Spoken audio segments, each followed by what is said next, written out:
I'll just hit him next time. You know what I'm saying? And so we've got to talk, and this is all strategic. I just want you guys to understand.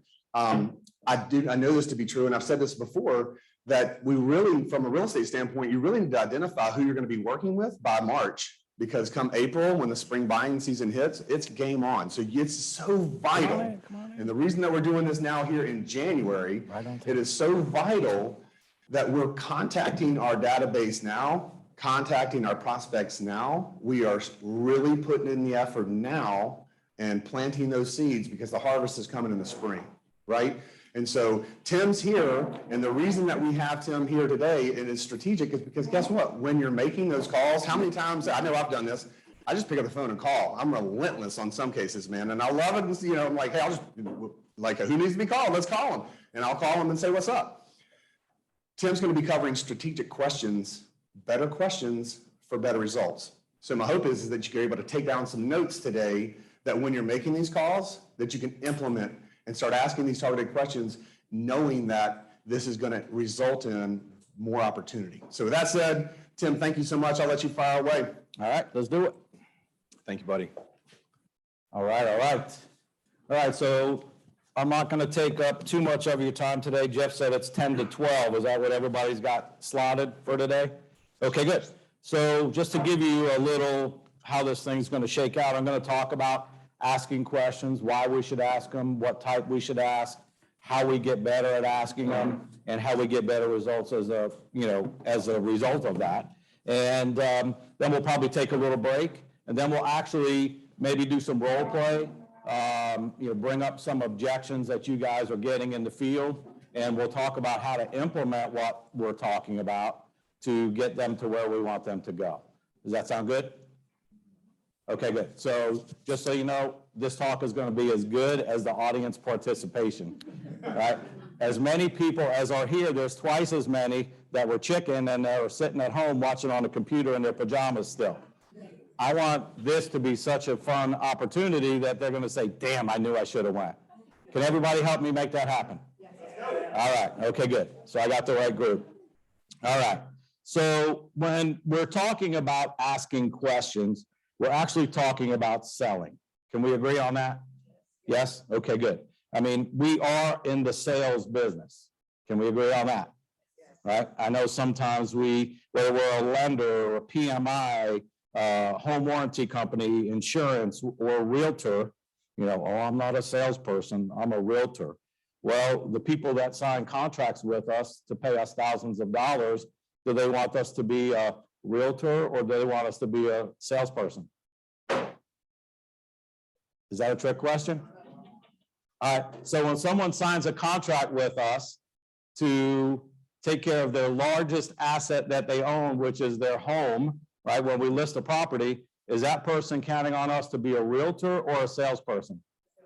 Salesperson, correct, right? So let's start with, and congratulations on being in sales. Selling is the highest paid profession there is. Does everybody know that? I mean, there's no limit on what we can earn. The only limit is the ones we impose on ourselves. So the sky's the limit for us. So let's start with defining selling, right? What is selling? First of all, let's establish selling is legal, right? There's some people that, oh, it's a salesperson, be careful, they're probably unscrupulous. Well, we'll talk a little bit more about that, but selling is legal. All right. Second, selling is not telling.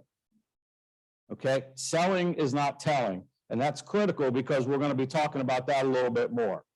But what selling is selling is asking a series of questions that lead to a desired result.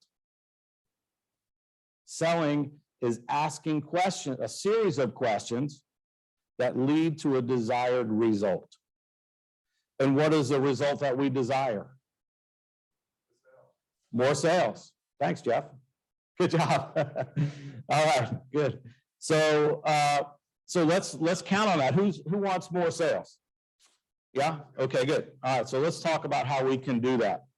Well, what's the advantage, right? So what's the big deal about learning to ask questions? So let's look at a couple of advantages, right? Number one is we control the conversation. The person asking the questions is the one that controls the conversation. Have we ever encountered a client that is just peppering us with questions? Has that ever happened? Yes. And we'll talk a little bit more about that later. There are certain personality styles that will turn the tables, try and turn the tables on us and start peppering questions for us. And what do most agents do? Using a tennis analogy, they just retreat to the baseline and just try and volley back what they're firing at us, and hopefully we result in a sale. But what we're going to talk about today is charging the net, asking questions, and us scoring. So we can control the conversation that way. Also, by asking the right questions, we're going to learn any concerns that they may have about what's getting ready to happen. Whether that means should they hire us or not, what they have concerns about the process. And we call those objections, right? What objections does the public have for real estate agents? Whether we're working with buyers or we're working with sellers. Are there only so many objections that the public has? No? Okay, well, I say yes, right? There's only so many. Let's rattle off a couple, right? So what is the one objection that you guys get more than anything else when you're dealing with the public, trying to convert them to a sale? Could it be cost? Yeah, I can sell it myself. Good, right? So what we're going to do is, after we talk about asking questions, we're going to take some of these and we're going to role play through them and see how we can convert in a signature at the end of that. Would that be beneficial to everybody in the room? Yeah? Okay, good. All right, good. So we're looking for a discount agent. We want you to cut your commission. Is that big right now? Yeah, of course it is. All right, so we'll cover that one. But if there's only so many objections, do you think maybe we should learn the answers? Right? Just a thought. Right? So if we learn those answers, it's amazing how once you are almost hoping they bring one of those up because you're so confident in your response, you just find that you don't get that anymore. Right? So when you get objections, it's only because they have a question. They're not sure. Something's just not right, so they want to throw something out there just to see. Okay? So number 3 advantage to learning to ask questions is we learn to lead people through a conversation or a presentation. Right? Through the questions that we ask, we kind of take them down the path, right, and end up where we want them to be. Okay? And make no mistake about it, people want to be led. But they want to be led by somebody that they believe in and they have confidence in. All right? So let that be us. And number 4, advantage to learning questions is we bring the presentation to a conclusion sooner. Right? Well, I also coach for Mike Ferry, as Jeff was kind enough to mention. Mike Ferry has scripts for every situation. He's got a listing presentation script that is 20 minutes or less. How many people's listing presentation is 20 minutes or less? Okay, 1, 2. Okay, great, right? It's not rocket science, but again, by us controlling the conversation and having the right process, we can just get right to the result, okay? How many people have been on a 2.5-hour listing presentation where one of the spouses is starting to doze off, right? Right? Are we doing most of the talking in those situations or most of the listening in those situations? I don't know, maybe listening, maybe talking. So how do I learn to ask questions or learn to ask better questions? Well, just like we learn to do everything else, we have to practice, right? We practice. So we start with a scripted list of questions geared towards the prospect.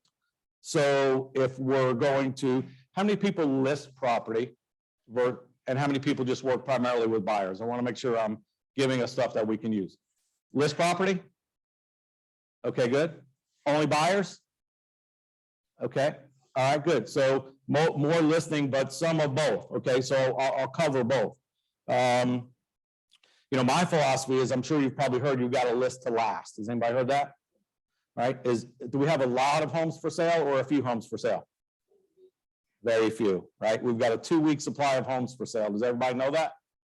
Does everybody know what a normal market is? 6 months supply. And we've got a 2-week supply. So is that a buyer's market or is that a seller's market? Seller's market, correct. All right, good. We're picking up steam out there. All right, great. Okay, so are we going to design a list of questions geared towards getting sellers to list their home with us? Yes, right? So, and then practice it. See, there's a big difference in knowing what to say and having the courage to say it on the field of battle. Would you agree with that? As Jeff alluded to earlier on, you hang up the phone or you walk out of the house and you're like, right? Mike Ferry will tell you there's 3 presentations that we make. The one on the way to the house, the one we make in the house, and the one we make in the car on the way back to the office. Which one is the best? Yeah, the third one, right? So let's try and make the third one the second one. Fair enough? So that's the difference, right? So who has and uses scripts or a canned presentation in their sales process? Anybody? Okay, a couple people.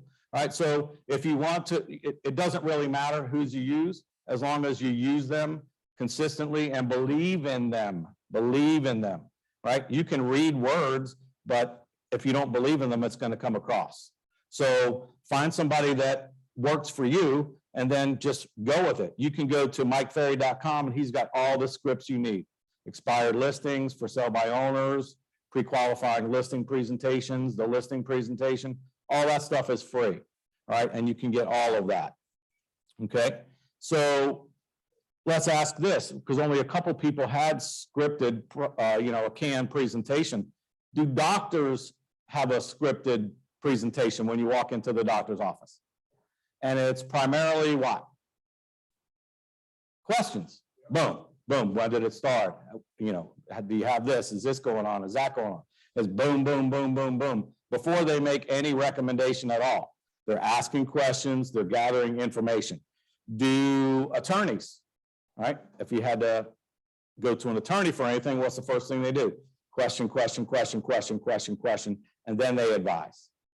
Okay, so every profession does that, except for us. Do pilots have a scripted process before they take off? Yeah, usually the co-pilot, they're asking question, question, question, question, question. Check, check, check, check, check. When they get through the list, okay, we're good to go. What about when you take your car into the maybe not body shop, but the mechanic? Question, question, question, question, question. Okay, this is what I think it might be. Right? So everybody else does it, but for some reason, we don't want to sound salesy, right? So let's be salesy. All right. So when someone asks us a question, right, we answer it and then ask a question back. Right? That's called the question game. That's how we can learn to ask questions. And when I first became a coach for Mike Ferry, who I don't know if does anybody know who Mike Ferry is? Does anybody know who Tom Ferry is? Okay, well, Tom's Mike's son. So Mike's the original, but he literally thinks in questions, right? But so I said, well, Mike, how do you learn to get better at asking questions? And that's what he said. Practice the question game. And so then at the break, he said, you guys pair off and practice the question game. So I was like, okay. So I was paired off with this guy who was the best coach at the time, and I'd known him for a long time. And so he said, all right, before we get started, give me your business card. So I gave him my business card. He turned it over. He scribbled something on the back and then turned it back over. So all right, go ahead. So if you've ever done that, the question game, it usually evolves around some sort of eating out or a restaurant or something like that. So I'll give you an example. He said, okay, you can start. You can start anywhere you want with anything. And so I said, hey, after this is over, would you like to grab dinner? Yeah, you know what? I'd love to. What are you in the mood for? Answer the question, ask a similar question back. Well, I don't know. I'm kind of up for anything. Have you tried any place around here that was good? Okay, well, yeah, as a matter of fact, there's a great, Italian place right down the street. Do you like Italian? I love Italian. Tell me about it. Right? So you're going back and forth and back and forth, and so we evolved into, he asked the question was, so, those green and yellow tractors, what is it? They have, you see hats for them all the time. What is that called again? I forget. I said, oh, that's John Deere. And I'm trying to formulate the next question. He just sat back, flipped the card over. What do you think it said on the back of the card? John Deere. So it didn't matter where I started. It didn't matter what questions I asked. He knew what questions to ask me to get where he wanted me to go, which was to say John Deere.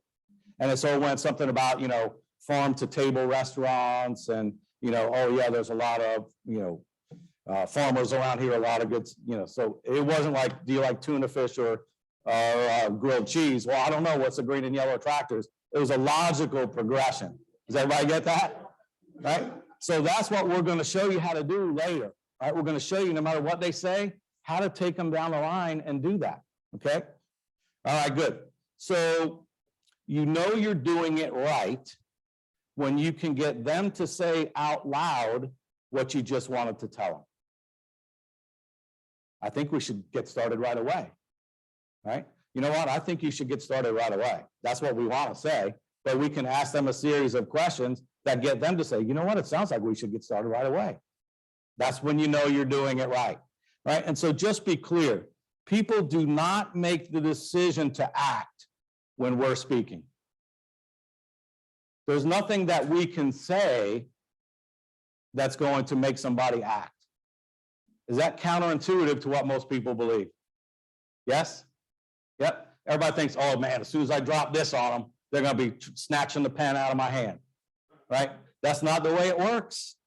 They do not make the decision to act while we're speaking. It's only through asking the right questions that we'll think, while they're thinking through the answer, they're like, that makes sense. That's when they make their decision. Does everybody buy that premise? Yes?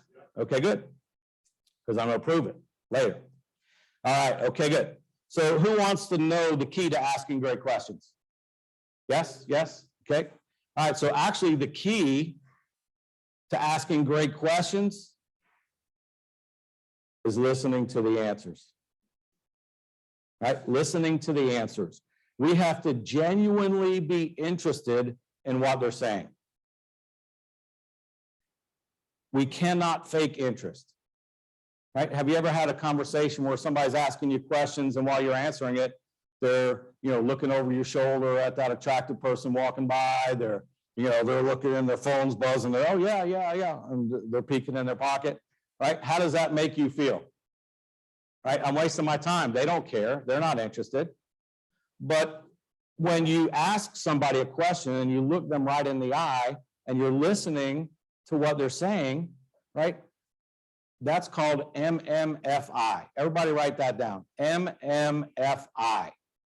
And that stands for make me feel important. Right? That's just not a sales thing. That's a life thing.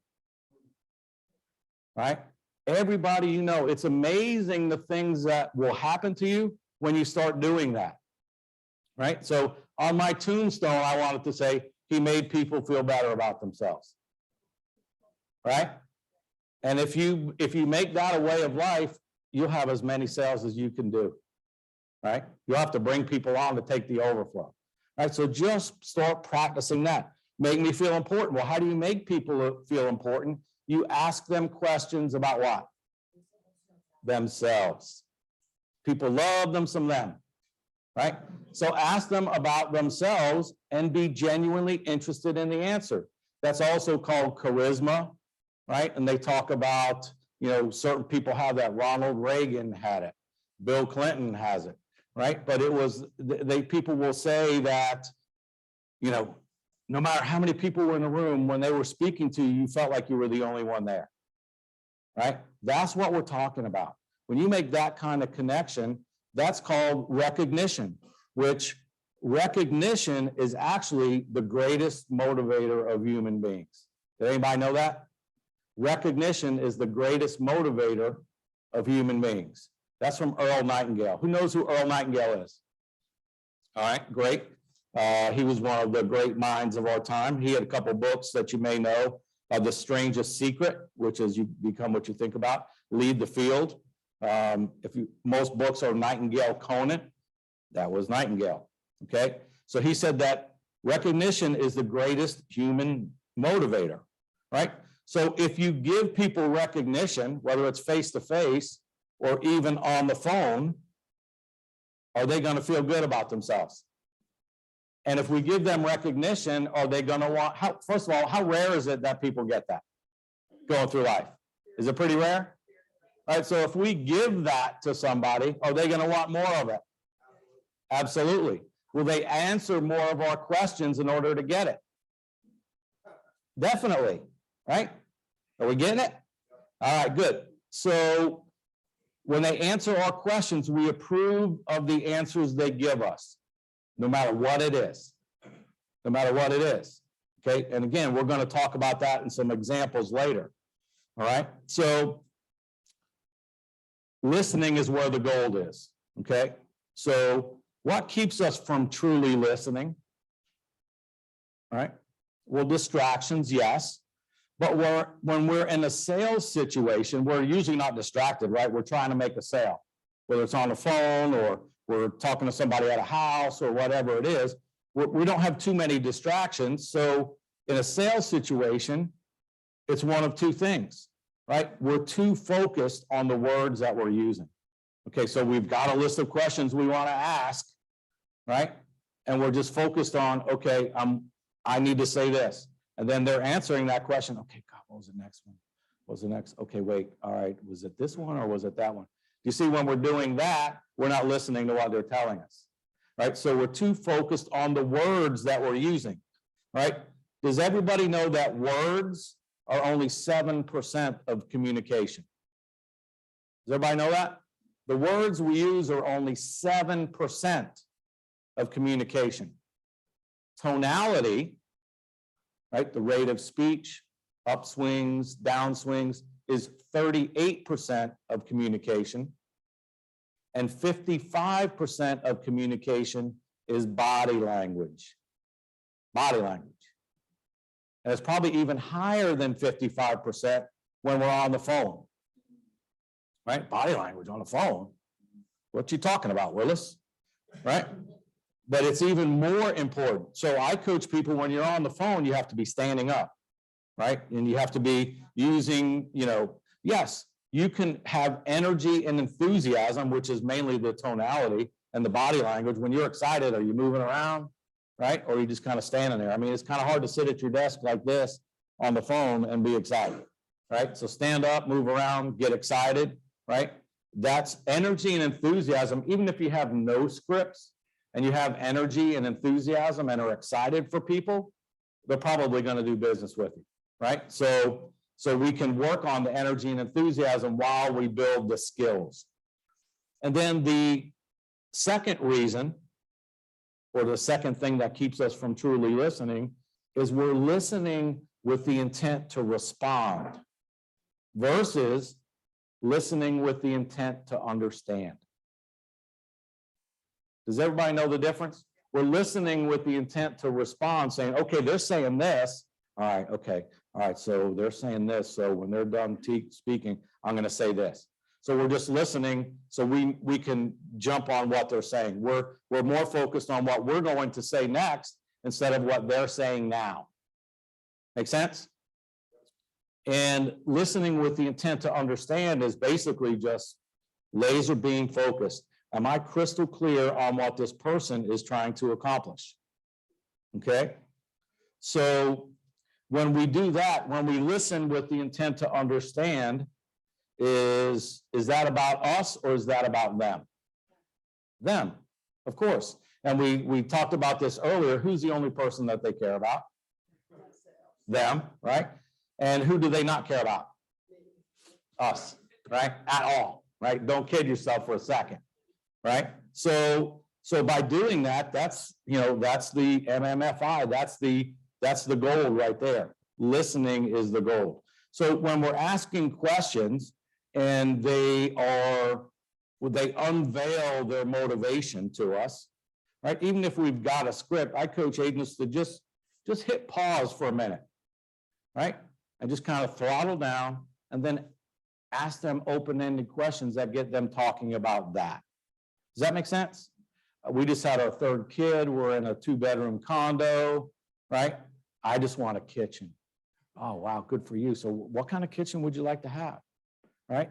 We get them talking about that. When they're talking about the end result of what they're trying to achieve, does that make them feel good?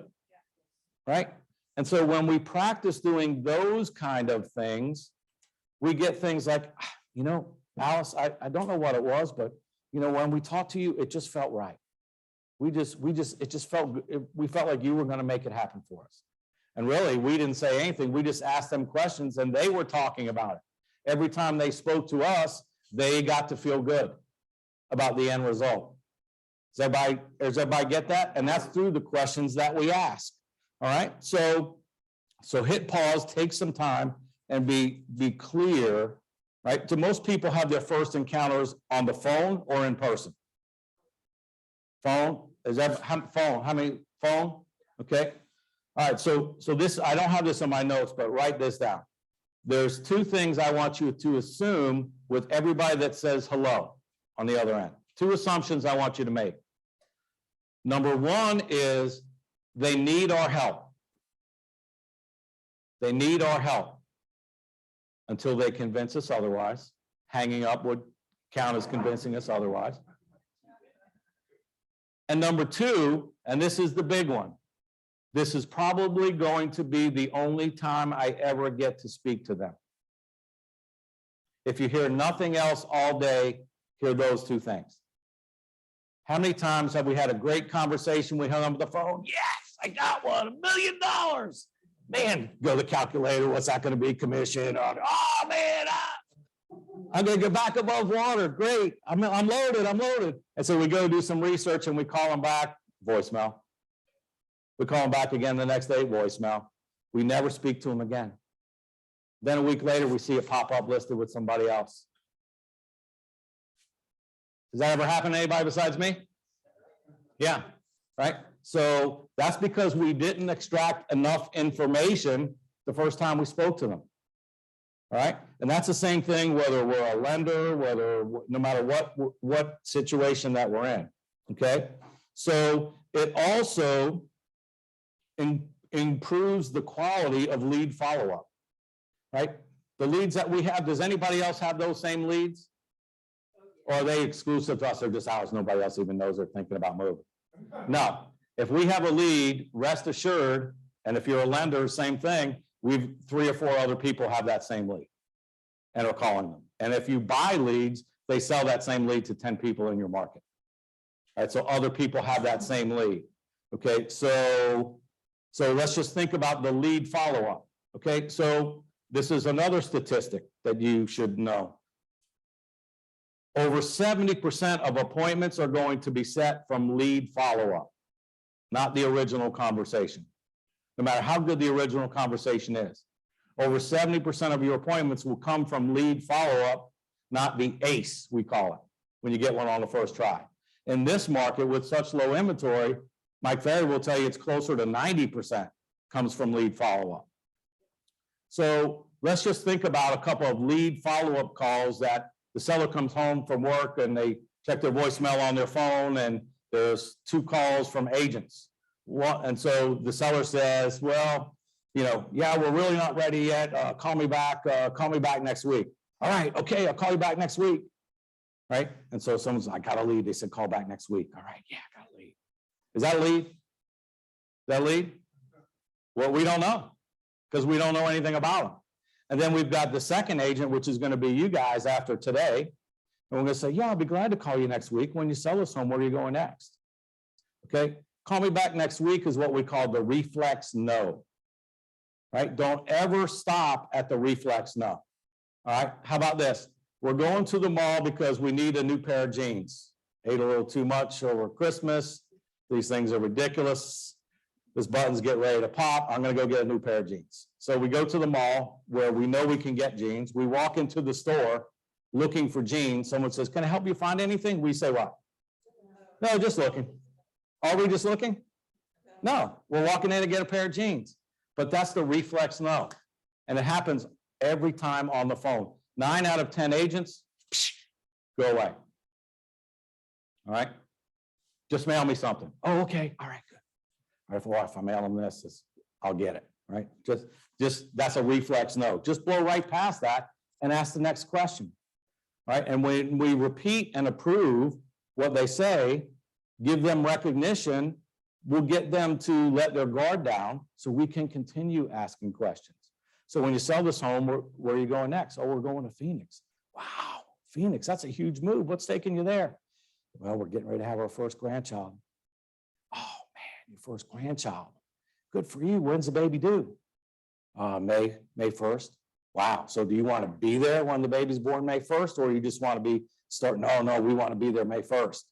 Ah, okay. All right, good. So let's make sure we make that happen. Yeah, we're getting ready to head out of town. Can you call me back next week? Yeah, sure. I'll be glad to call you back next week. Okay, so now they get 2 lead follow-up calls. Oh, yeah, I spoke to you last week.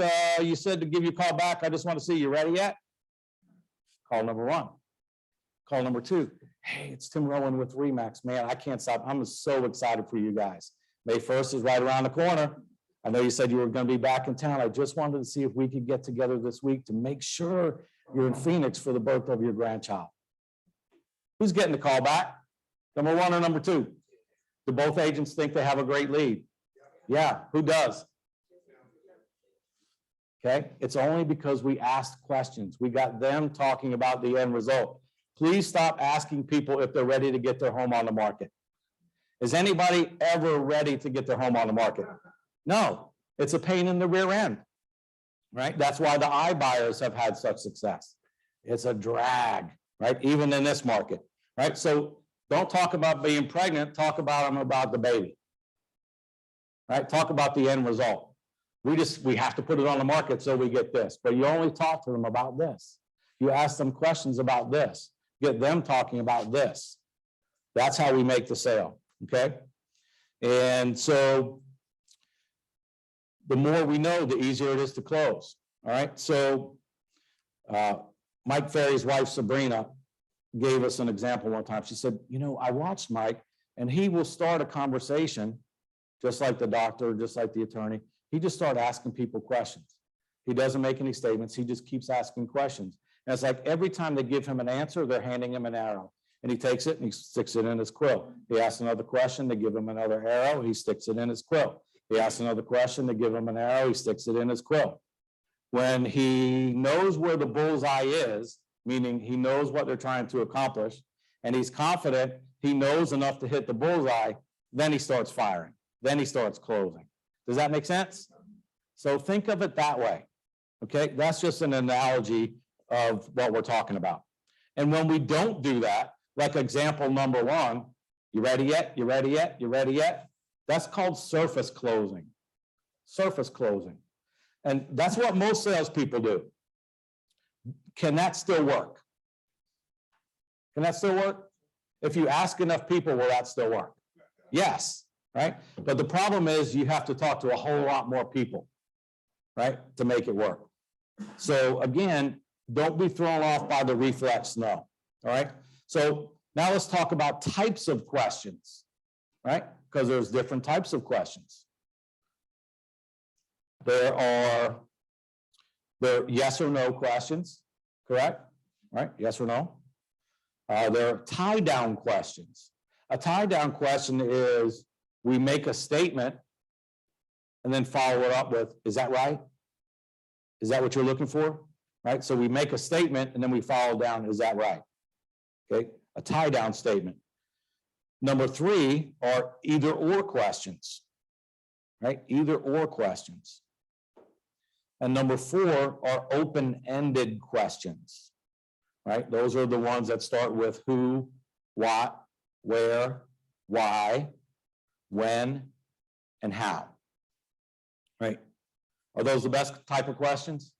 Yeah, the open-ended questions. Why? Yeah, well, get more arrows, great. But gets them talking, right? Which is what we want, right?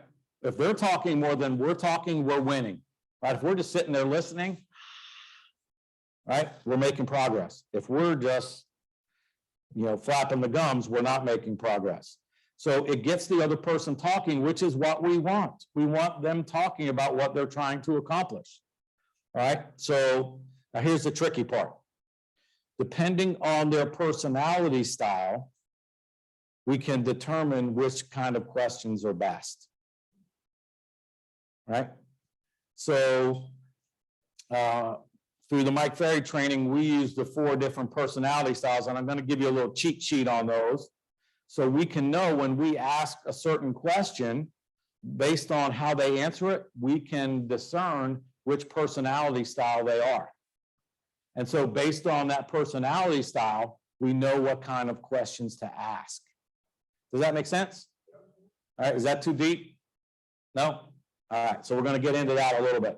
So, if you ask, certain questions like, how do you feel about that? To somebody that's a what we call a driver personality, they just want to punch you in the neck, right? Right? Have you ever met somebody that they didn't do anything wrong to you, but just by talking to you, you just wanted to hit them in the head, right? That's because we were polar opposite personality style. We were doing our shtick, they were doing their shtick, and it just wasn't connecting. Okay, so can you see that when we just do our shtick, we're only connecting with 25% of the population? What about if we knew how to connect with 100% of the population? Would we make more sales? Yes. Does everybody want to learn a little bit about how to do that? Okay, good. All right, so there's a little this gets pretty deep, and if you want to read more about this, there's a guy, his name is Larry Wilson, and the name of the book is called Versatile Selling. Right now, I've heard a lot of different things that people use. I'm a high I, low Q, whatever, all those different things. Larry Wilson breaks it down to 4 different personality styles, and you can only be one. You're only one. Okay, so I want everybody to just take a clean sheet of paper and just go top to bottom, left to right, down the middle, giant plus sign, just like this. Just like this. Okay, and so we're going to talk about the 4 different types of personalities and how we can ask the right questions to identify with those personalities. Do people like to do business with people like themselves? Yeah, right. So let's be like them instead of just being us. Okay, and so this is how we can find out. And so at the top of your line, the vertical line, write low emotion. Low emotion. And at the bottom of that vertical line, guess, what do we write? High emotion, correct. Okay, now to the left of the horizontal line, slow indecisions. Slow indecisions. And on the right-hand side of that horizontal line, we want to write fast indecisions. Okay. All right. So now let's talk about the 4 different styles. All right. In the top left quadrant, all right, we're going to write analytical. Analytical personality. Okay. So an analytical personality has low emotion and they're slow in making decisions. Okay. So let's talk about the analytical personality, right? They like facts and figures. They want the details. They want the minutia, right? They seem detached, like they're kind of not really picking up what you're laying down, right? They're often monotone when they speak. Okay? They love the process. Analyticals are often funny, but they're dry and witty, right? And analyticals always want to know how. How. Okay, now let's go to the top right quadrant, and that's the driver. The driver. The driver has low emotion, but fast in decisions. Okay, so the driver is bottom line oriented. right? They're forceful and direct. They only care about the results. I don't care what you're going to do, just do it, right? They're proactive. They want somebody, let's do it, and let's do it now. And the driver always wants to know what. So remember when we talked about the type of people that will turn the tables on us and start firing questions at us? Those are the analyticals and drivers. So when we know, oh, they're starting to pepper me with questions, okay, all right. So which one is it? Is it analytical or is it a driver? If you think if we knew that and we could gear our questions towards their personality style, give them what they want, will we have better success? Yes, of course. Okay, all right, bottom left is the amiable personality. The amiable personality. The amiables are warm and friendly. They're soft-spoken. They're concerned for others, right? They don't want to hurt anybody's feelings. They're great team players. And they always need to know why. Okay? Amiable, slow in decisions, but high emotion, right? Okay, the last one is the expressive. The expressive, right? They're known as the life of the party. They're the ones that come in with sequins, you know, shirts on, and they walk into a room, you know it, right? They talk constantly, right? They're always talking. But they could be talking about one thing and then mid-sentence they start talking about something else, but they're all over the place, right? They're friendly and enthusiastic. Everybody loves to be around them. And they always want to know when. Okay, so let's talk about how those different personalities can answer the same question. Would that be a good example for everybody to see how we can? All right, so one of the questions on the pre-qualifying, the listing presentation script is, will you please describe your home for me?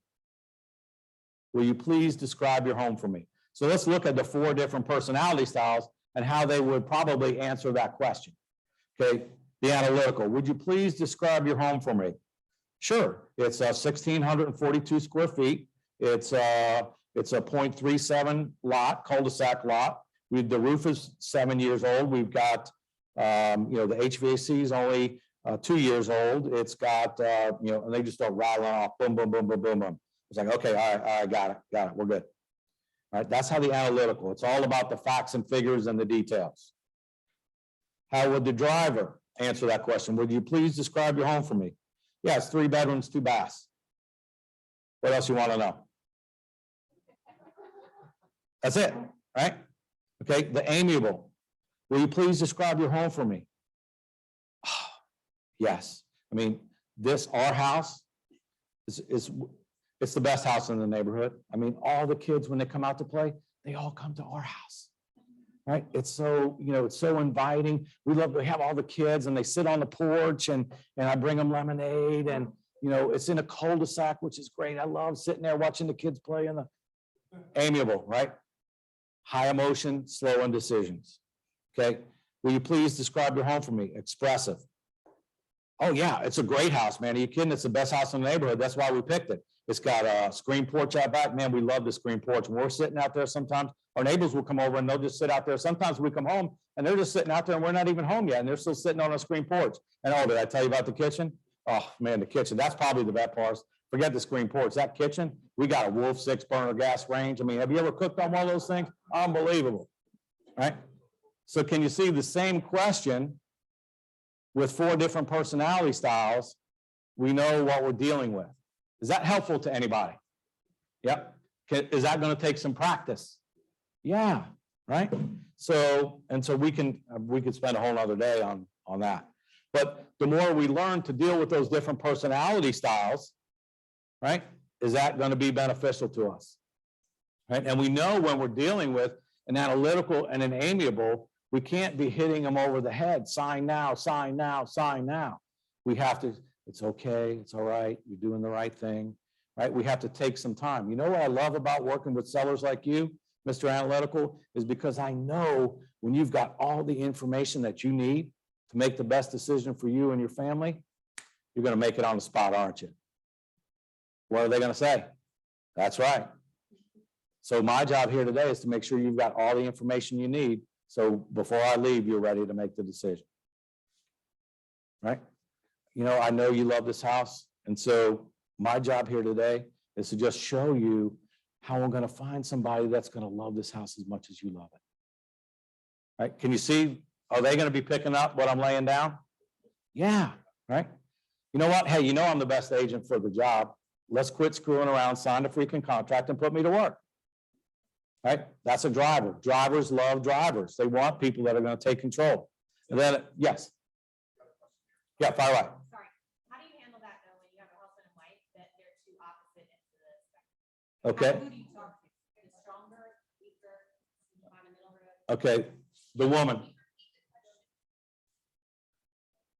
The question is, when you're dealing with a husband and wife, and often they're two different personality styles, how do you handle that? All right. So there's only one person in charge. Who is that? The wife. Right? The sooner we accept that, the better off we're all going to be. Right? So we mainly want to be addressing the wife always.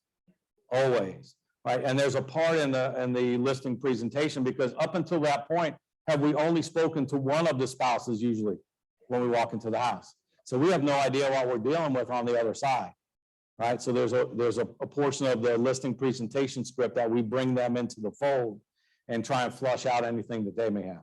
How many times have you said, and so you said you wanted to list your house at 450, is that correct? 450, and they're looking at each other and then they start debating. Has that ever happened to anybody? Yeah, right. So they're often not on the same page. So primarily the wife, right? But I could say the same thing.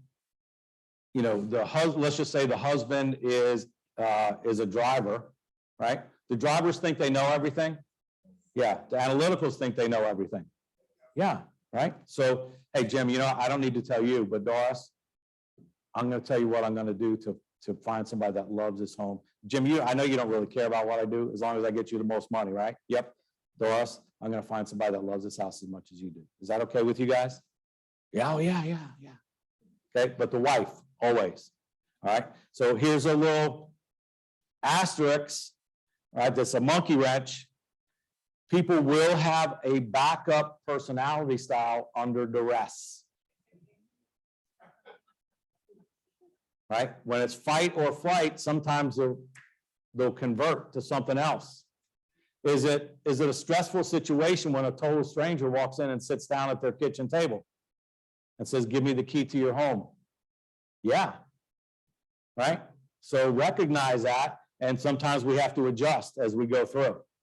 All right? But you think we'd have to be versatile to be able to adjust on the fly? Yeah, absolutely. All right, so based on those kind of things, even though we're asking what we think are good questions, necessarily they're not all good questions, right? Sometimes I have people I have the privilege of coaching, I have them send me recordings of their calls. And does anybody know what dizzy bat is? Anybody go to a minor league baseball game and they bring somebody out of the stands and they play dizzy bat? They put their forehead on the bat and they go around in circles? No? All right, okay, good. All right, so sometimes I hear it and I'm like, they're going around in circles but they're not going anywhere, right? Selling is asking a series of questions that lead to a desired result. It's not just asking questions just to talk. So how do we know if we're asking the right questions? How do we know? Right? Well, number one, are the questions that we're asking, are we advancing the conversation? Are we moving forward? Are we getting new information? Are we getting closer to getting to the point where they're going to sign a contract? And number two is the other person engaged in answering? When we're asking questions and they're sitting there like a cow watching the train go by, right? We're not going anywhere. We're asking the wrong questions, right? So So what are some of the ways to improve the question asking process? What are things that we can do to get better at that? Well, when there's something that we like to tell a prospect, think of a way we can flip that into a question. Right? And sometimes it may be a series of questions. Sometimes it may take 2 or 3 to get to that same spot. Right? But take whatever we want to tell them. Remember, if we get them to say out loud what we just wanted to tell them, that's the key, right? Can you give an example of that, Tim? Well, we talked about a little bit earlier. I think we should get started right away, right? You know, so they're saying, well, yeah, we're not really sure, right? Well, but I know that they want to be in Phoenix May 1st for the birth of their grandchild, right? But, there's some things they want to do to the house. They're not quite ready. Yeah, come on over, but we're not quite ready yet, right? So, and so through this series of questions, we can just ask them, well, right now, there's only a 2-week supply of homes for sale out there. Did you know that? No. Okay. And there's normally is a 6-month supply of homes for sale. So based on that alone, do you think it's a seller's market? Or do you think it's a buyer's market? Oh, it's probably a seller's market. Well, you know what? Yes, it is. You're exactly right. It's a seller's market right now. And so do you think there's a lot of people that are doing the same thing, getting their house ready to put it on the market? Do you think there's a lot of people thinking about that right now? Yeah, there probably is. Yeah, exactly right. So if we had more competition out there and we had a 3-month supply of homes for sale, would that give the buyers more options than they currently have today? Well, yeah, they'd have more options. If they had more options, do you think they'd pay more for a house or would they pay less for a house? They'd probably pay more, right? If there was only 1 or 2 to choose from, right? They'd probably pay more. And do you want to take more money with you to Phoenix?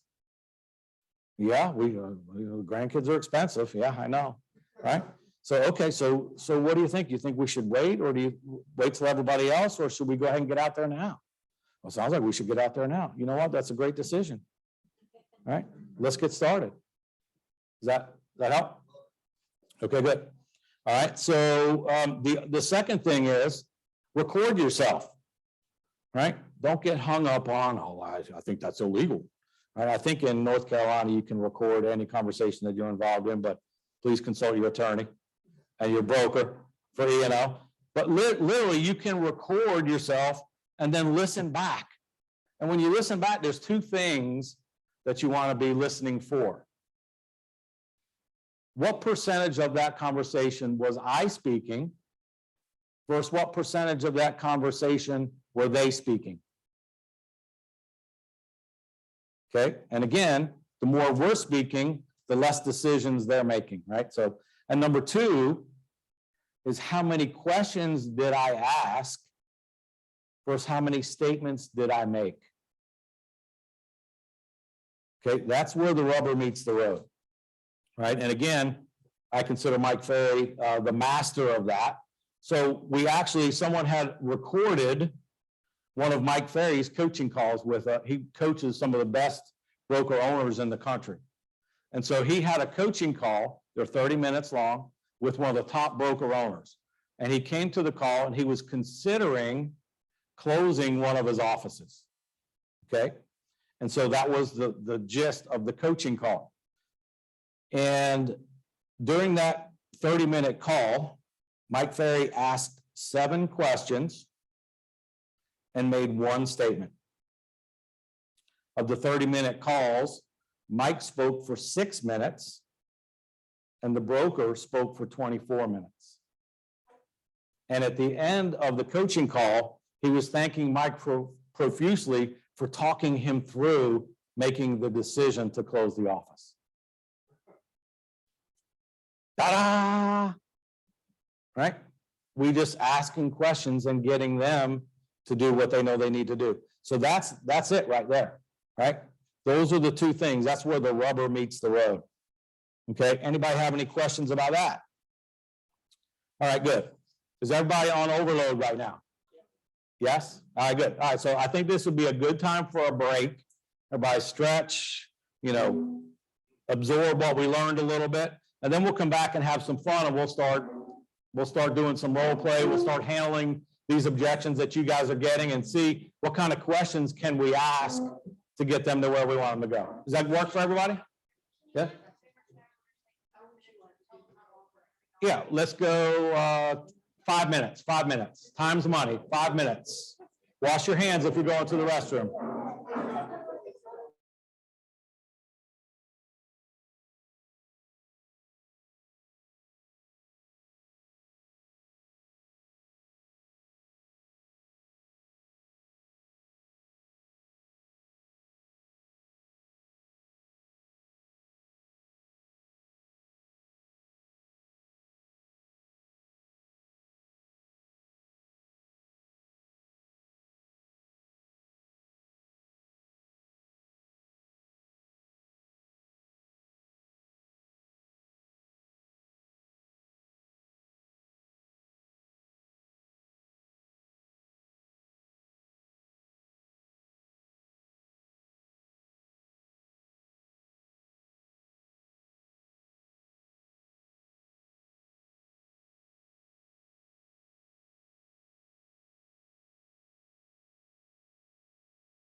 since everybody was taking copious notes, which I appreciate, if anybody wants a copy of the notes, I'll be glad to send them.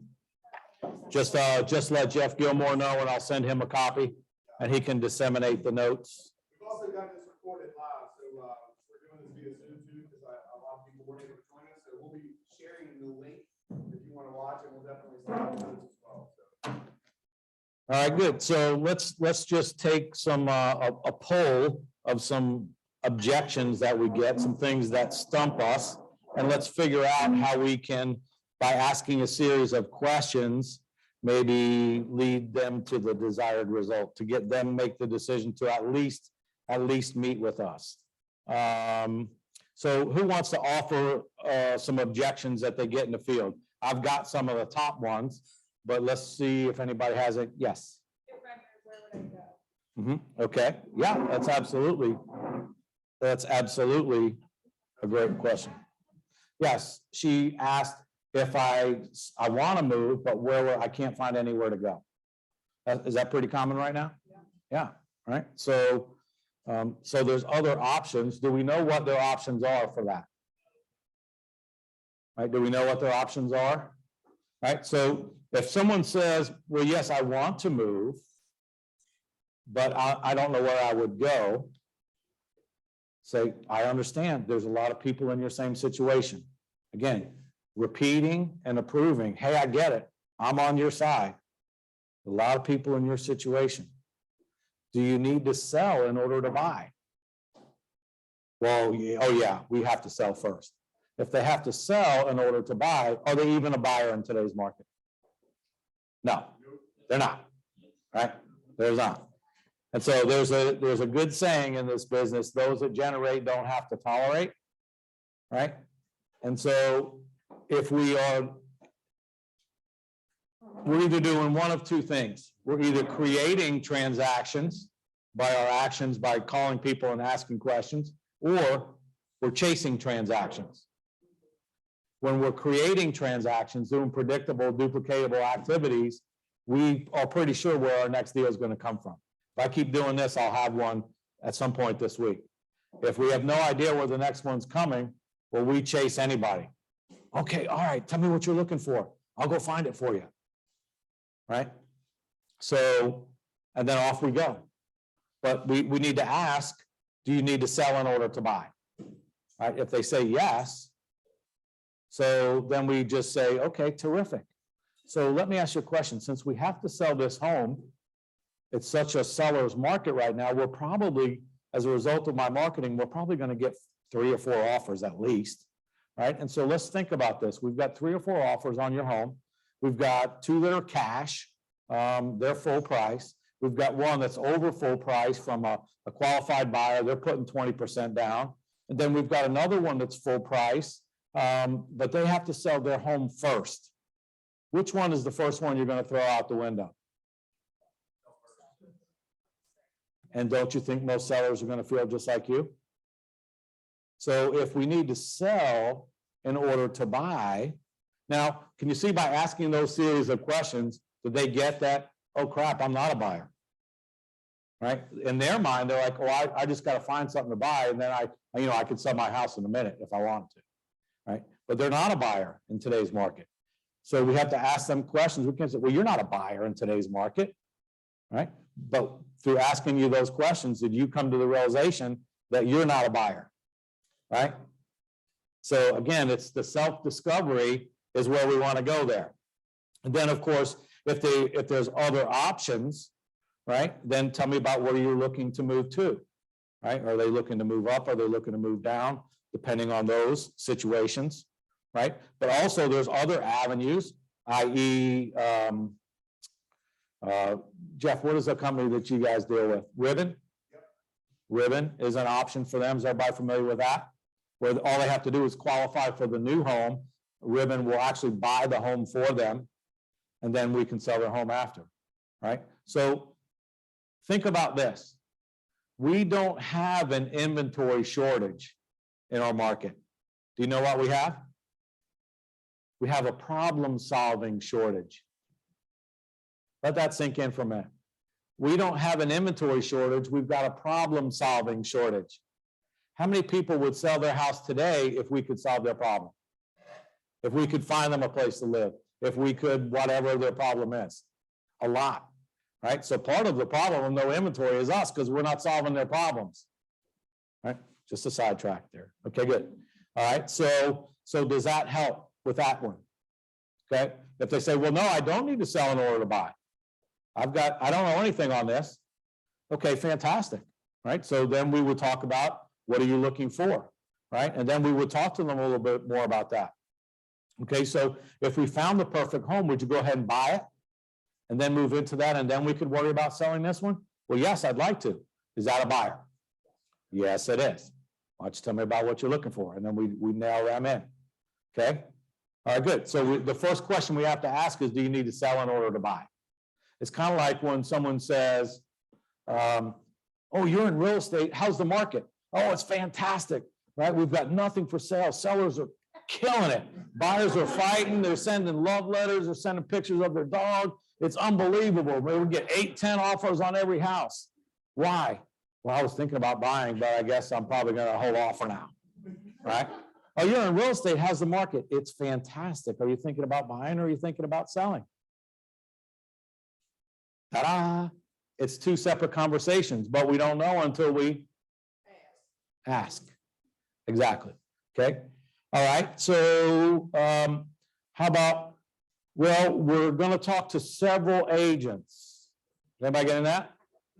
Well, just so you know, we're going to talk to several agents. You can come out, but we're not signing anything because we're going to talk to several agents. Okay. Is that a common one? Yep. That's their out. I told them I'm not signing when they come. Fantastic. You know, I get it. So I love when I work with sellers like you that get it and they do their homework. Can I explain? Do you know that NAR reports, what do you think the average agent will convert if they speak to 10 sellers? How many listings will they actually take? How many times will the seller hire the average agent per National Association of Realtors? Does anybody know that number? 20%. 20%. The average agent has a 1 out of 5 shot of taking that listing. Right? Conversely, 92% of the people that I speak with hire me. Why do you think that is? Now, can I tell them why that is? Or can I ask them why do they think that is? When I ask, why do you think that is? They're thinking, oh shit, I don't know. Why is that? Right? Can you see? Right? That's when we're, well, I'm not really sure. Oh, hey, fantastic. I get it. You know, the reason that 92% of the people hire me is I've got a proven track record of getting sellers the absolute top dollar that the market will bear and an aggressive marketing plan that gets a home sold every single time when it's priced correctly. Is that the kind of certainty that you're looking for with the agent that you choose? Terrific. Look forward to seeing you at 4. Ta-da! Am I the leader in the clubhouse?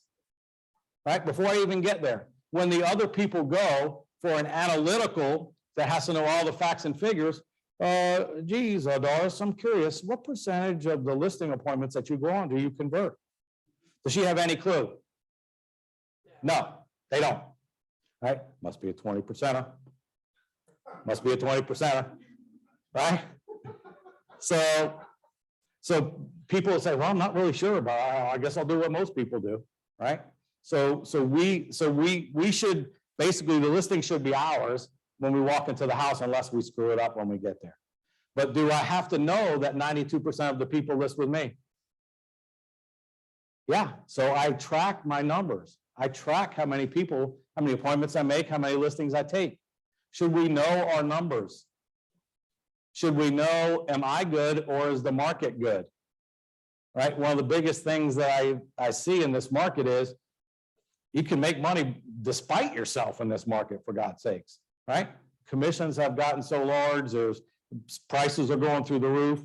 A listing contract signs basically like the seller getting a checkbook out and writing you a check right now. Right, so people's skills have diminished in this market. But are we good or is just the market good and we're just kind of floating along with it? Right, let's make sure we know our numbers so we can prove beyond a shadow of a doubt that we outperform the market. Is that how we bring value to the customer? Yeah, right? Whether it's a buyer or a seller. Okay, so there's that one.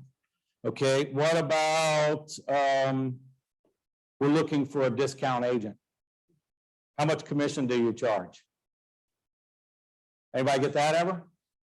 No? Yeah? Okay, all right, good. So in this competitive market for listings, do you think the average commission is going up or is it going down? Going down, exactly. Especially for people that have teams, right? They'll do anything they can to get a listing just to feed the machine. We can use that against them if we need to for us individual agents. But anyway, okay, so we're looking for an agent that will work with us on commission. Okay, so what do most agents do? They start backpedaling, right? Oh, how much? What are you looking for? Well, I don't know. How low will you go? What will you do? Right?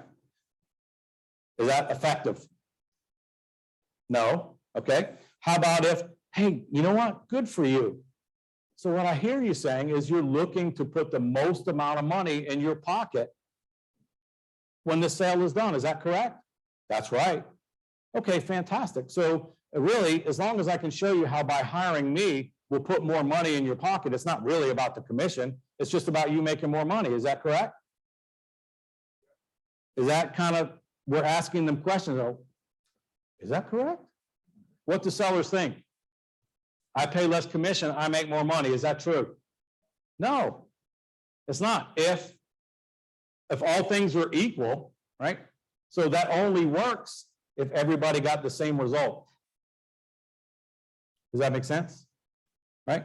So can we show them? Did you know that right now, the MLS reports that sellers are getting 100.5% of their asking price? Did you know that? Do they know that? Probably not, right? No.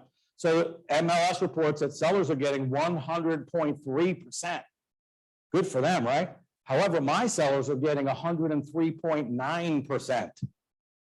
So the people that hire me are getting 3.9% than the ones that hire the other. So let me see. So you're looking for someone that will do it for 5%, and I'm doing it for 6%. So you hire someone 1% less, Mr. Analytical, but I'm going to get you 3.7% more. How much money are you going to be leaving on the table by going with that discount agent?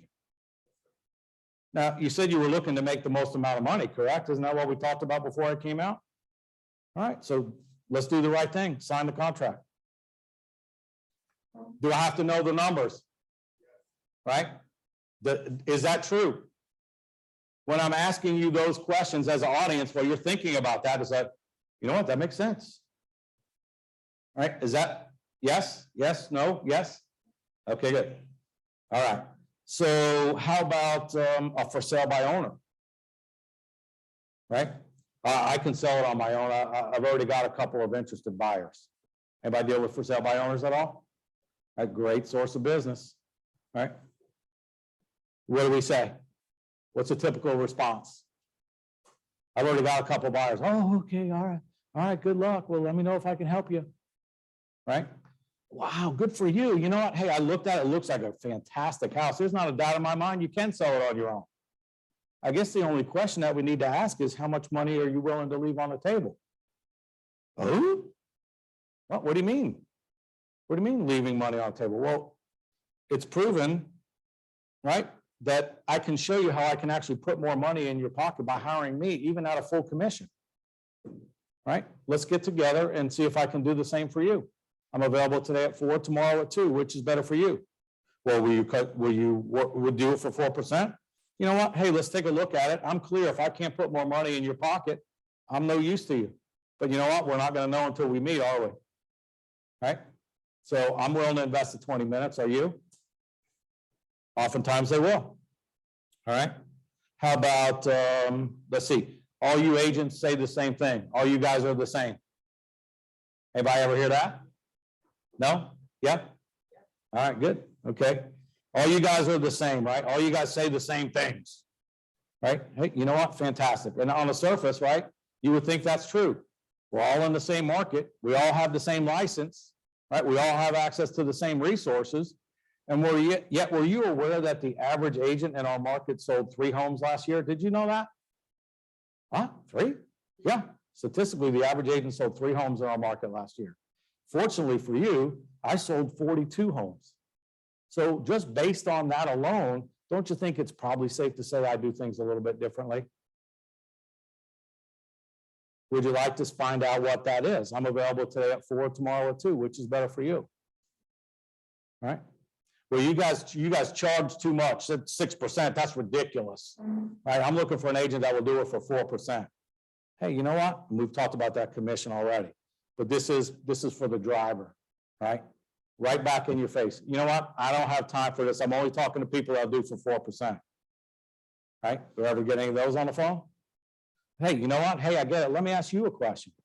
If one agent gets their seller, gives away 2% of the seller's equity, and another seller gives away none of their equity, should they be compensated the same? Yeah, I didn't think so. So what we're looking for is to put the most amount of money in your pocket, correct? Great, we're on the same page. I'm available today at 4, tomorrow at 2, which is better for you. Okay, is anybody starting to get the question thing? Does anybody see that asking those series of questions can lead to the desired result, which is ultimately a signed contract, preferably a listing contract? Anybody have any other objections that we did not address? Yes. This isn't an objection, but I know with time, I just want to make sure that this is covered, because I know a lot of people are really should be dialing up their database, their past clients, especially people that they've served in years past, that have had unprecedented growth in their appreciation of their homes and got more equity than ever before. Can we at least touch on that as far as, and I might be jumping ahead, so I apologize if I am. No, I'm just free for all in right now. I love it. Right? But I just would love to. Yeah, well, I've got a whole nother thing that I did for the Mike Ferry agents last July at the Superstar Retreat. How much is my database worth and how can I improve the value of it? How many people have a database of people that they center of influence, past clients? How many people work that database effectively? Who wants to know how much your database is worth? And does anybody know how much your database is worth? Okay, all right, so write down some numbers. How much is my database worth? Okay, so our average commission in this market, and it's going to vary, let's just say our average commission is $10,000. Okay, average commission, $10,000. If we utilize the Mike Ferry sales system for keeping in touch with our past clients and center of influence, which he recommends you call them 4 times a year, you mail them 4 times a year. If we do that and we bring value to them when we do, Mike Ferry will tell us that 10% of our database should either do a deal with us or refer a deal to us. So that means that 10 people in our database will bring us one $10,000 commission. 10 people, one $10,000 commission. So how much is each of those people worth? This is where the tricky part comes. 10,000 divided by 10. 1,000. Every person in your database is worth $1,000 a year. Every year, if we work them correctly. All right? Who has a database but never calls them? Okay? NAR reports that 91% of agents report to NAR that they will never speak to the client again after they close. 91%. 91%.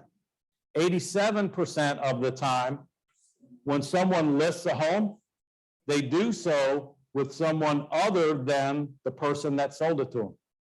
87%. Shame on us. Right? So there's a whole nother talk about the database, how we can build it quickly. Right? Who wants to figure out? So if everybody knew every time I added somebody to my database and brought them value, I could get a deal out of every 10 I add. Who would want to add more people? as quickly as possible? All right. So one of the ways to do that Mike Ferry recommends is adopt the other side of the deal. Adopt the other side of the transaction, especially if we have a listing and someone buys it. Right? If someone buys it. Right? Why don't we do that? Why don't we do that? We don't want to be that guy. Right? We don't want to be stealing their clients. Well, we just heard that 91% of clients will never call 91% of agents will never call the client again. Okay, we know that 90% of the time, less time, ironically, less time, 90% of the time, the homeowner cannot even name their agent after 12 months. So let's check ourselves a little bit, right? So that's fair game. How much has our market appreciated in the last 2 to 3 years? Almost 50%. In the last 2 years alone, 32.5%. How often do people move? Every 5 to 7 years on average. So why not go back to all the people that bought our listings going back 3 to 5 years ago? Why not go back and look up those hot neighborhoods, all the people that bought a house in those hot neighborhoods 5 years ago, and give them a call, right? Add them to our database. Who wants to know how that call would go? Anybody want to hear that call? All right, do you want to role play that with me?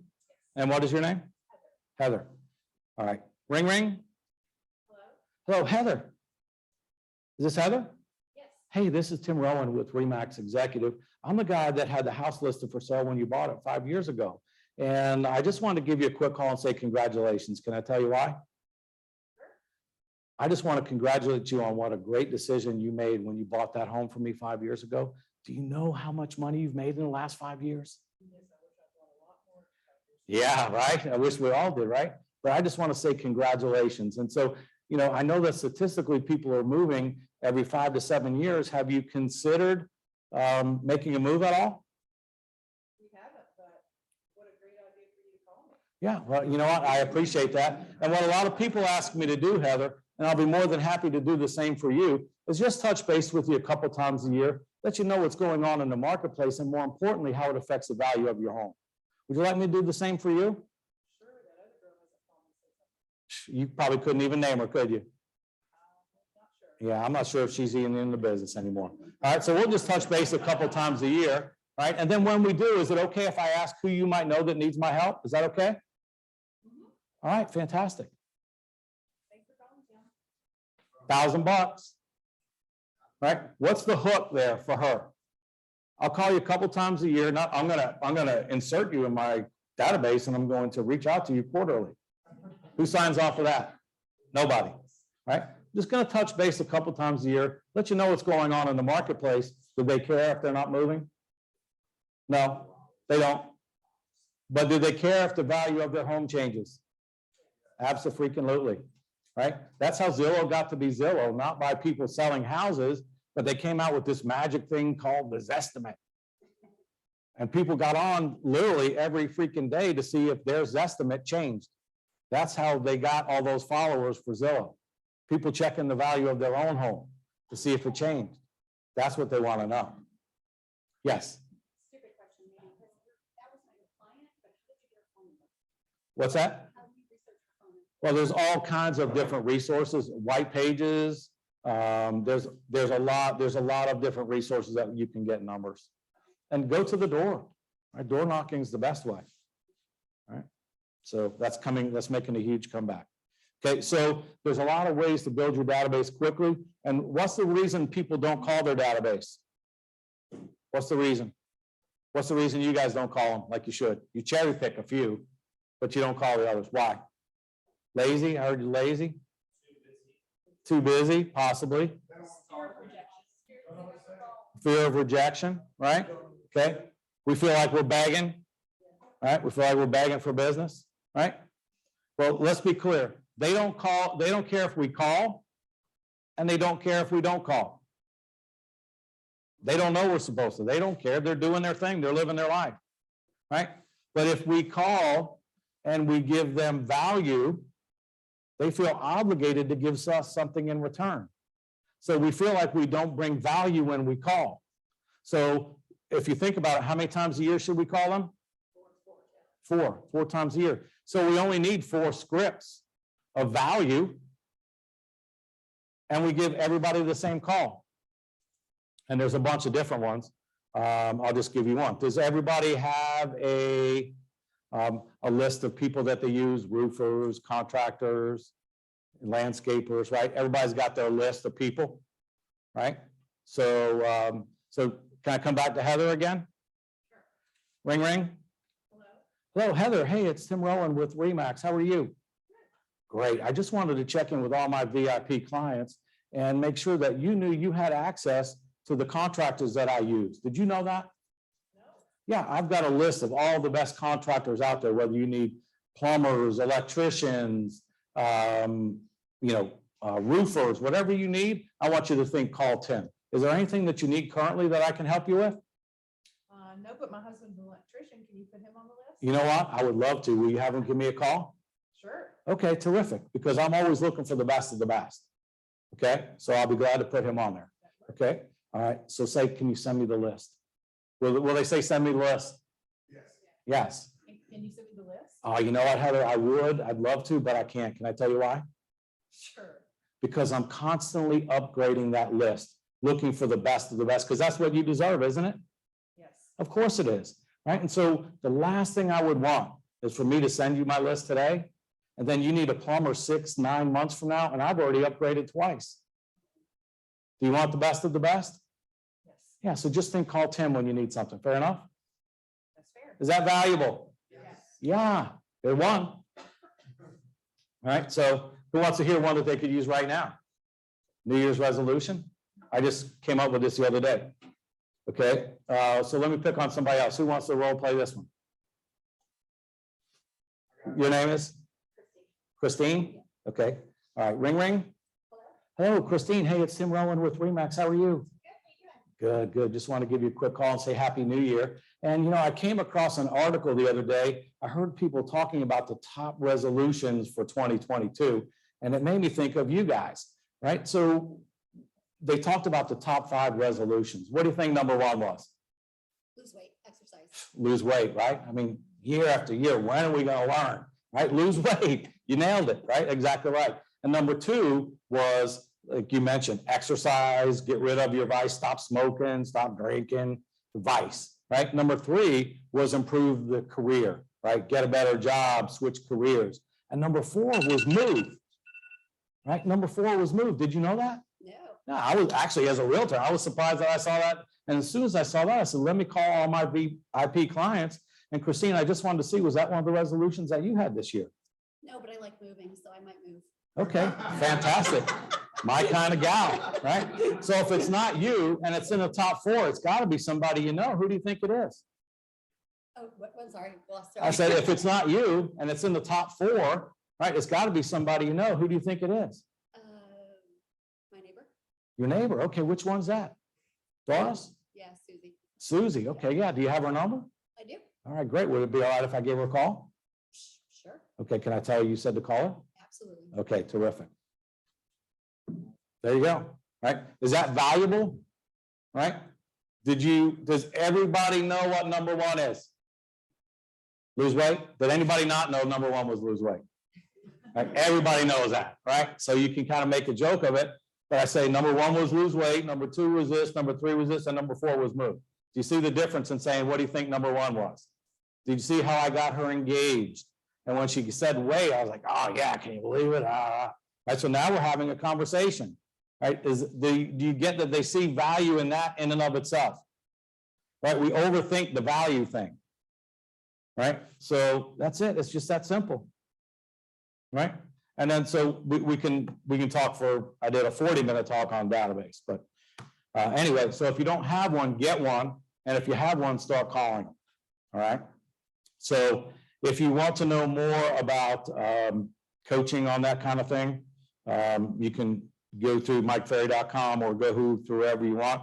But what a lot of people will do is they will sell you some magic pills. Just get this website, just do this, just get this CRM, and your phone will ring off the hook. right? Just buy these leads. But even if you're buying leads, what do you still have to do with them? Call them, right? So why not go with somebody that says, keep your money? Well, there's two groups of people, people that you know and people that you don't know. I'm going to tell you what to ask both groups, so they both want to do business with you, and it's free. Just a thought. It's old school. This business is very simple, but it's not easy, right? So did anybody get anything that they could use today? Yes? Okay, good. Jeff, unless you have any other questions, that's all I got. Hey, thank you. Thank you. All right, seriously. So I'll send you these notes. I'll give you my number and email in case anybody has any questions. Hey, you said this, what does that mean? Feel free to give me a call and I'll be glad to talk to you about any issues you're having or objections you're having. I'll be glad to help you with that. It's my name's Tim Rohan. I'm with Remax Executive at South Park, and my cell is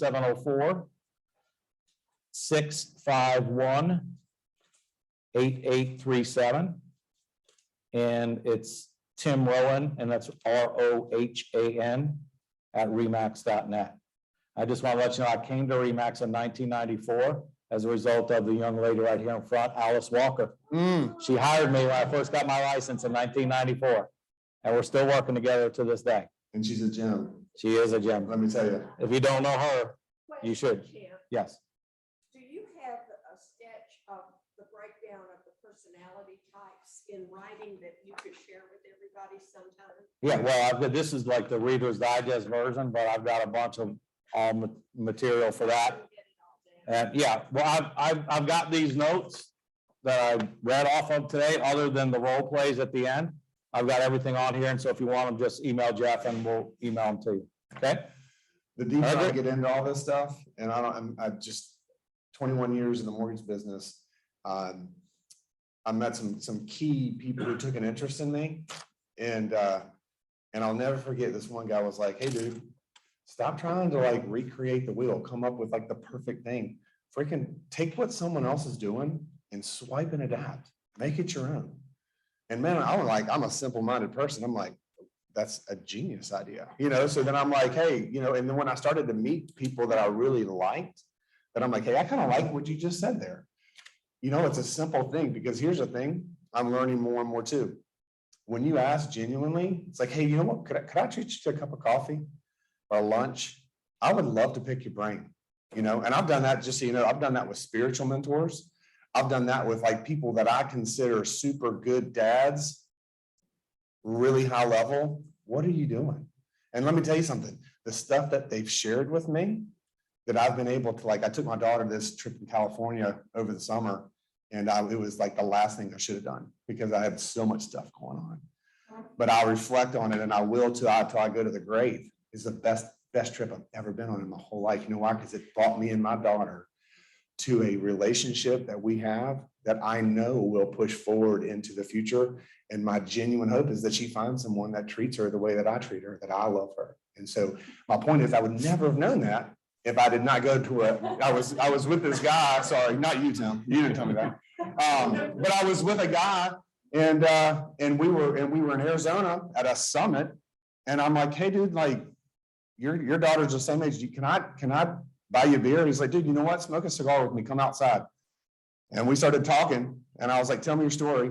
And then he has 2 daughters. I'm like, dude, I saw you have a couple daughters. How old are they?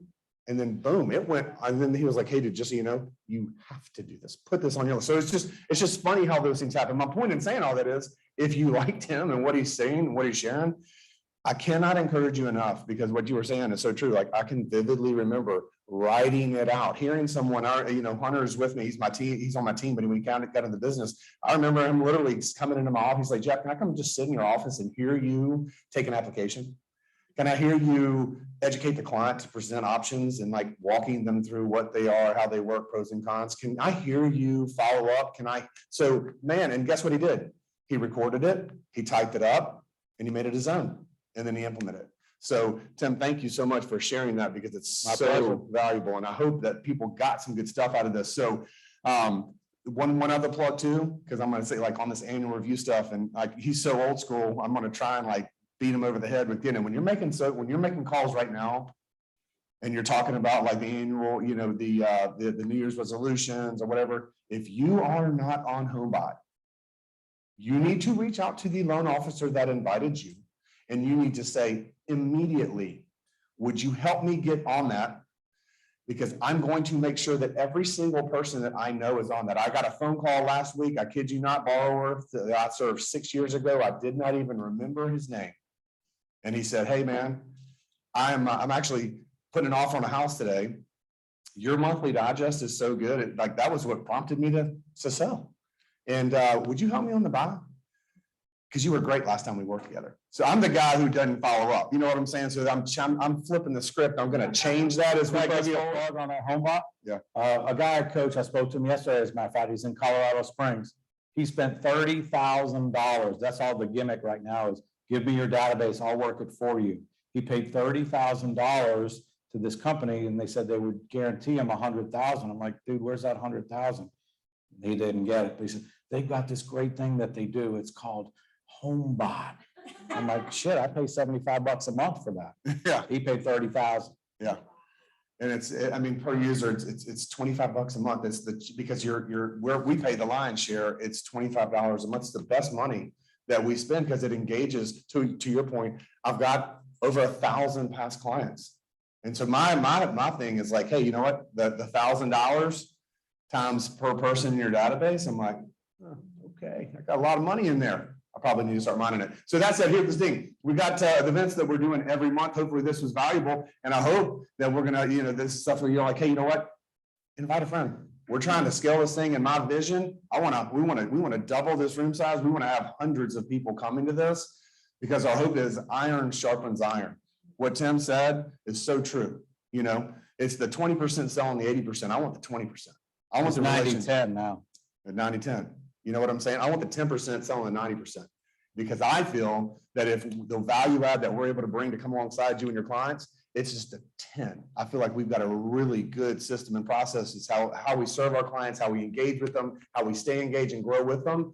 And so my hope is that this just evolves and that you can gain some value and helps you become a better version of what you do and provide for your family. So that's it. We have our next, I wanted to have Travis come up because he's going to be helping with our February events. I wanted to make sure that you put it on your list, put it on your calendar if you can. Travis, do you mind sharing a couple things? Yeah, absolutely. So, I mean, thank you so much, Tim. This was just awesome. I mean, I'm sitting back there thinking, I'm like, you know what, like, this is such good information, and like, how many of us are not going to go back and do it? I'm like, you know, so it's all about implementation, pounding the phones, and to your point, Jeff, every single month we are going to be bringing somebody in that adds value for you and your business to scale your business, so that way you guys can have your best year ever in 2022. And next month, we are bringing in a guy named Clay Bassey. We have done these presentations before. Hey, everybody on Zoom. And he's going to talk about iBuyers. And he's got this so dialed in. And it's not just iBuyers, like, from a standpoint of how does it work, but really how do they market? How are they presenting in the marketplace? What are marketing tools that they use to be able to present? So we're going to be right back here at the same location, February 16th. You guys will get some text from us, communication. And if you guys do have a business card, we don't have it on hand, but we are giving them, what's that thing called? It's a go-go bag? BOGO bag, right? Go-go bag. Bog bag. This Bog is bag. total dudes trying to throw out something that like all the wives love them. But it's a bog bag. So if you can leave your card on the table, we're going to be doing a raffle after this. So it'll be encourage everybody on Zoom.